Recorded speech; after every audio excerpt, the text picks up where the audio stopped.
Hey viewers, today is May 5th. It is literally about half an hour after I just made my video about my announcement, my life's work, public. Did I form that sentence correctly? It took a long way to get there. I posted that video about half an hour ago in real time. I'm sitting outside my library right now. I want to tell you a story about what just happened since I posted that video. Okay, so where do I begin? So I posted the video, right? I'm feeling really good. I'm feeling like everything's coming together.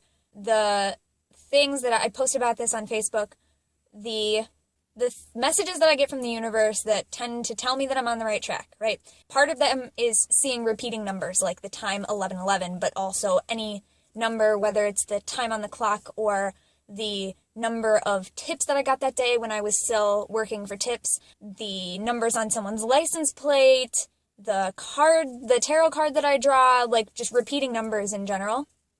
And when I am resisting the call that I'm getting from the universe, I stop seeing those repeating numbers, I stop getting the other types of messages, I stop seeing the usual symbols and guides that I see when I'm on the right track, right? And so I know something's off. And it's usually that I know what's going on and I'm resisting that, or I'm ignoring that message because I'm afraid or because I don't want to go there yet, whatever. And then when I decide to listen and take that on, I start seeing these things again. So I was about to post the video. I got 1,111 likes on my page, posted about that. Then publicked. That's not a verb. I made the video public. I then went to Facebook to post the link about it, and I had a message in my page inbox.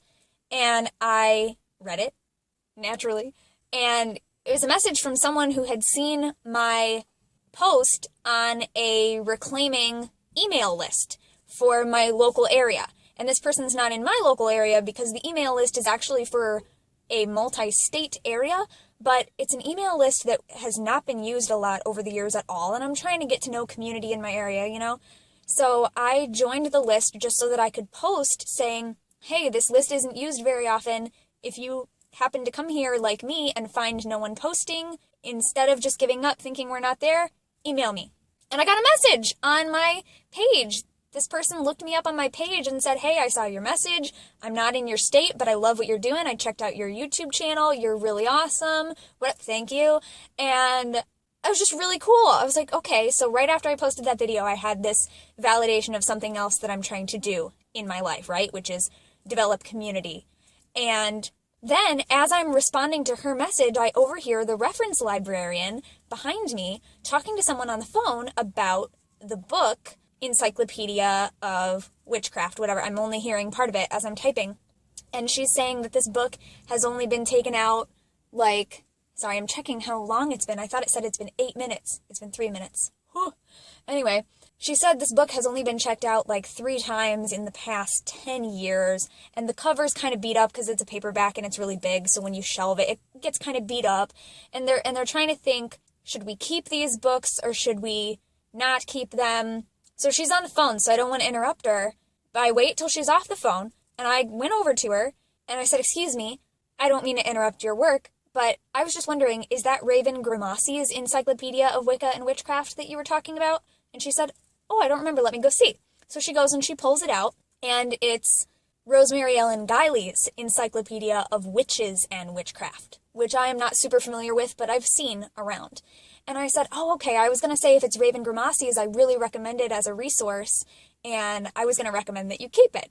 And she spent the next 20 minutes with me talking about how they choose what books to keep and what to get rid of, how they share with other libraries, and what happened was, now I know because I'm local, so I'm aware of this, but in the past, there's kind of 2 big library systems around here. There's the Cleveland area-based network, and then there's my local, county-based network, and then there's at least one library in our local area that used to trade and share in the same network as our county library, but they pulled out of that network and they joined the Cleveland network. So then this library, which is right next to, like, the next town from the other libraries, no longer is in the same system, so you can't trade books between those libraries anymore. So we had to get multiple library cards. We had to get at least 2 library cards, one for the county system and one for that other one that joined Cleveland.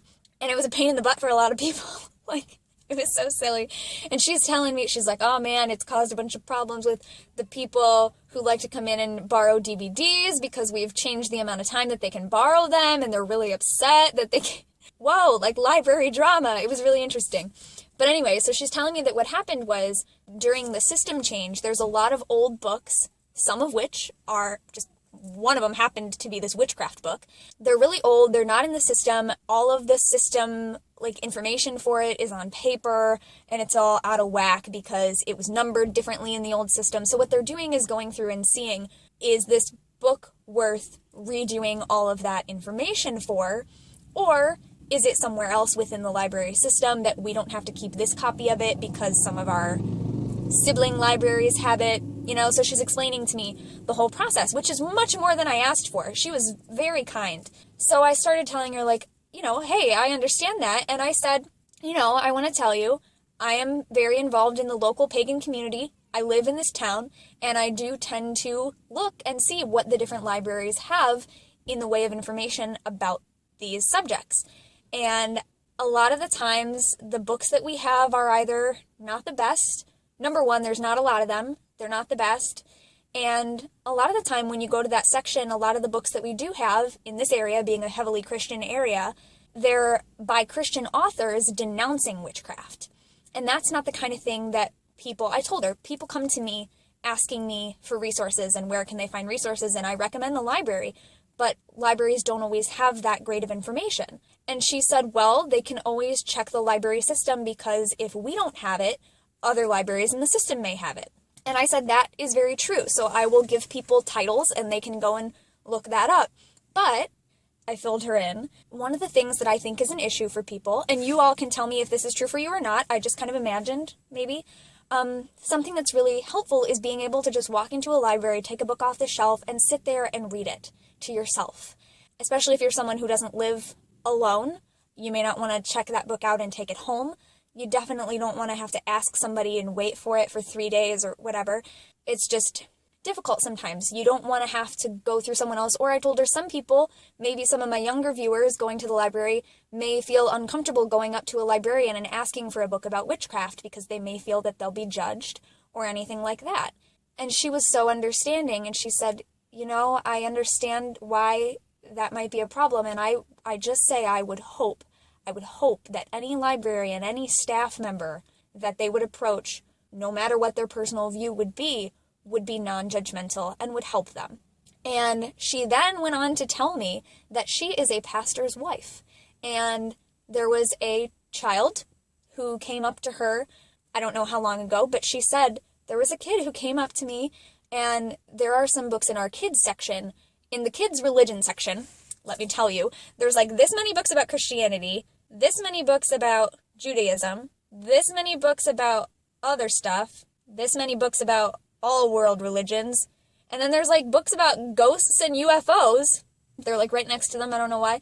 And there's like books about witches and vampires and werewolves. Like that's what the kids like spirituality section consists of.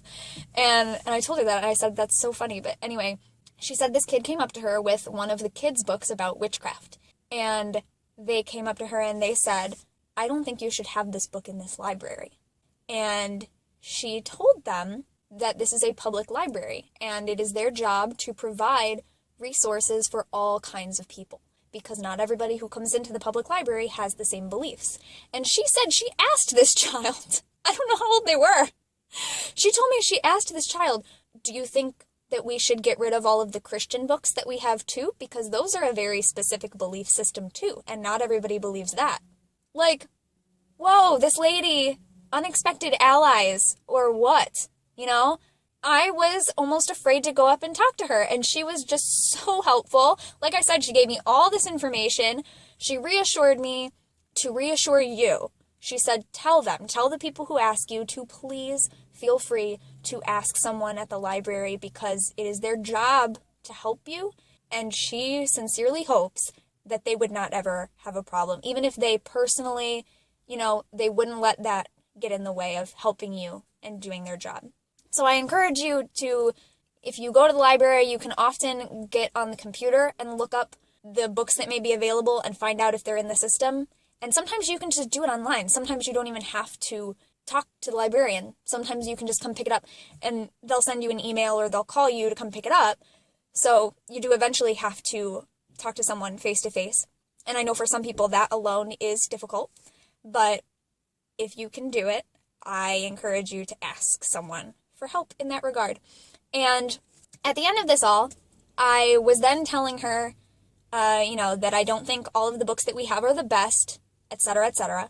And she said, well, what was the name of that author? Let me look it up and see if we have it anywhere else in the system. This is Raven Gramassi's encyclopedia I'm talking about now. And it's not one of the best titles. It's not one of my top whatever titles, but that's the name that I thought she knew, and I think it's a pretty good one. And so she wrote down the title and looked it up, and it does not exist anywhere in the system. And therefore, she wrote it down for their adult services person who does the book ordering. And she said, since we're getting rid of that other one that hasn't been checked out a lot, if you recommend this one, it doesn't exist anywhere in the current system of libraries that we are incorporated with, so I'll ask them to add it. What? Like, this lady was awesome. And she gave me the book because it was going to be put into their library book sale. So I gave her a little donation. But now I own the Encyclopedia of Witches and Witchcraft by Rosemary Ellen Guiley. And I'm going to look through it, but then I might give it away. I might give it to someone. I might give it to one of you. I don't know if there's anyone in my personal life who would want this more than anyone or what. So we'll see, because it just, it ended up in my hands, and pretty cool story, pretty cool thing. So I got a new book today, and I had a lovely conversation with a reference librarian who happens to be a pastor's wife about books on paganism in my local library system, and it was enlightening. I hope that gives you a little confidence next time you go to the library. I do recommend the library, and if they don't have something that you're interested in, they might be able to get it for you from another library.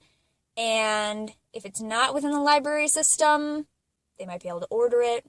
Or there might be another nearby library to you that's part of a different library system that you could check instead. So I definitely recommend that for anyone who can't buy books, even half price at a thrift store or whatever. Definitely check out your local libraries, make use of them. There's this myth going around that libraries aren't important anymore, and that's a bunch of horse crap, let me just say.